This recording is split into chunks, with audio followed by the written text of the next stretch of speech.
The old saying, "the sun never sets on the British Empire," has a long history. It refers to the fact that the British Empire covered the globe at its height, so no matter what time it was, there was sun shining on British land somewhere in the world. The British Empire isn't what it once was, however, so when did the sun actually set on the Empire? Well, in short, it still hasn't. At its height, the British Empire was the largest ever, with 35.5 million square kilometers of land spread across every continent. Nowadays it's much smaller, with only 1.8 million square kilometers, which still places it as one of the largest countries in the world, and certainly one of the most spread out. There is always daylight somewhere in the former empire, so the sun still hasn't set on the empire. But how long has their streak been going, and how long will it continue to go unless something changes? The sun likely stopped setting on the empire around the late 1700s, when the first Australian territories were added to the empire. The reason I say likely is because who actually controls a territory in the colonial age was a bit nebulous. Let's take a look at the Falkland Islands, a great example of a tangle of European colonial ownership. First natives were there, then the French, then Acadians from French Canada, then the British who didn't realize there was already a French fort on the islands, then the Spanish, then everyone left except for the Spanish, but the British still claimed the island as they left a plaque saying they still owned it. Next the British returned but later left again, and finally the Spanish colony became independent and then later left, but not before leaving a plaque saying they still claimed it. Finally, the British and Spanish reached an agreement on South American holdings, but it was ambiguous on who held the island, so they both continued to claim it.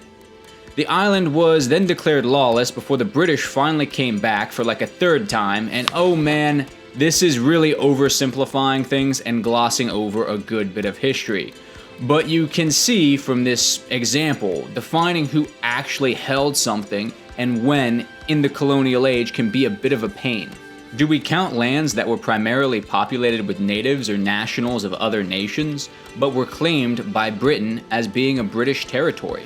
Many colonial claims were, after all, just an explorer planting a flag on a beach, maybe saying hi to the natives, maybe fighting them, and then leaving. Did that nation really control the territory?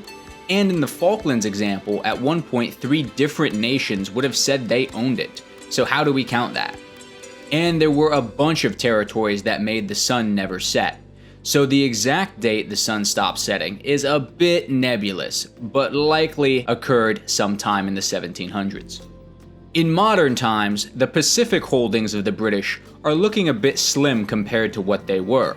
Obviously, the British no longer control Australia, which means that the sun never setting across the Pacific hinges on the Pitcairn Islands. These islands were settled by the mutineers of the infamous HMS Bounty, and their descendants still inhabit the islands. The colony became a British holding in 1838 and currently only has roughly 50 inhabitants.